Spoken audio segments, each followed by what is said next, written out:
अस्सलाम वालेकुम नाजरीन ग्रामी वीडियो में बात करेंगे कि ईरान से निपटने के लिए अमेरिका ने खलीज में वाक़े ममालिक से मदद मांगी थी। अमेरिका ने खलीज ममालिक से दरख्वास्त की थी कि वो अपने बहरी हदूद में अमेरिका की फौज को तैनात करने की इजाजत दी जाए। नाजरीन, हम आपको वक्तन फवक्तन ईरान और अमेरिका के दरमियान बढ़ती हुई कशीदगी के बारे में आगाह कर रहे हैं और आज एक नई डेवलपमेंट हुई है जिसमें खलीजी ममालिक से दरख्वास्त की गई थी कि वो अमेरिका की फौज को तैनात होने दे अपने समुद्री हदूद में, और तमाम के तमाम खलीजी ममालिक ने इजाजत दी है अमेरिका को। और अब अमेरिका खलीजी ममालिक की समुद्री हदूद में चारों तरफ ईरान को घेर कर अमेरिका किसी भी जारियत का, ईरान की जारियत का मुंह तोड़ जवाब देगा। नाजरीन ग्रामी, वीडियो के पीछे हकायक क्या है जानने से पहले छोटी सी गुजारिश है कि वीडियो को लास्ट तक जरूर देखिएगा, और अगर आपने ये चैनल सब्सक्राइब नहीं किया तो सब्सक्राइब करके घंटी के निशान को दबाइए ताकि लेटेस्ट न्यूज आप तक सबसे पहले पहुंच पाए। नाजरीन, पहले अमेरिका ने जहां खलीज फारस में अपने जहाज, बहरी जहाज और दीगर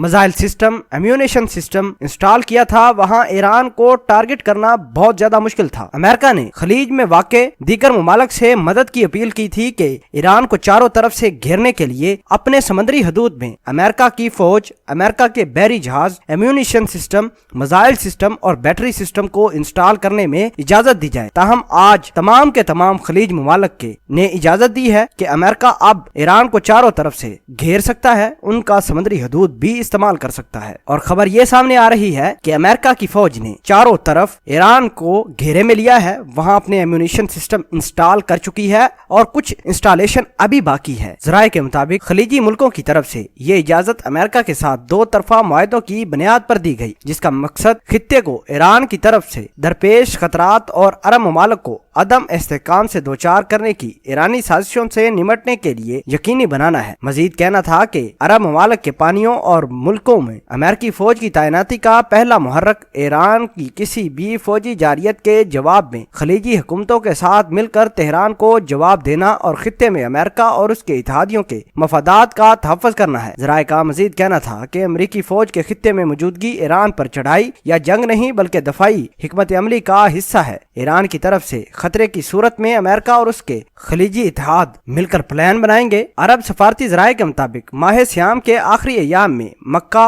मुकरमा में खलीजी ममालिक की कॉन्फ्रेंस बुलाई जाएगी, जिसमें ईरान के खिलाफ मिलकर इत्तेहाद और प्लान करने की तजवीजें दी जाएगी। इसके अलावा ईरानी पासदाराने इनकलाब के डिप्टी चीफ बराए पार्लिमानी अमूर ने खलीज में मौजूद अमरीकी बहरी जहाजों पर हमलों की धमकी देते हुए कहा कि अमरीकी जहाज ईरानी मिसाइलों के निशाने पर है। मीडिया रिपोर्ट्स के मुताबिक ईरानी पासदाराने इनकलाब के एक ओहदेदार मोहम्मद साले जोकार ने कहा कि हमारे कम फासले तक मार करने वाले मिसाइल भी खलीज पानियों में मौजूद अमेरिकी बहरी जहाजों को निशाना बना सकते हैं। उनका कहना था कि अमेरिका एक नई जंग का मुतहम्मिल नहीं हो सकता। मोहम्मद साले ने कहा कि हमारे कम फासले तक मार करने वाले मिसाइल भी अमेरिकी जंगी जहाजों को निशाना बना सकते हैं और अमेरिका के जहाजों को निस्तो नबूद भी कर सकते हैं। नाजरीन ग्रामी, आपके ख्याल के मुताबिक ईरान को जो चारों तरफ घेर लिया है अमेरिका ने, इस हवाले से आप क्या कहना चाहते हैं? और दीगर खलीजी ममालिक ने जो अमेरिका को इजाजत दी है कि वो उनके पानी में अपनी फौज, अपने बहरी जहाज इंस्टॉल कर सकते हैं, इस हवाले से आप क्या कहना चाहते हैं? क्या आप ये सोचते हैं कि ईरान को मदद की जरूरत थी दीगर खलीजी ममालिक से जो कि नहीं मिली? इस हवाले से आप क्या कहना चाहते हैं? कमेंट सेक्शन में वीडियो के बारे में जरूर बताइएगा। जज़ाकल्लाह।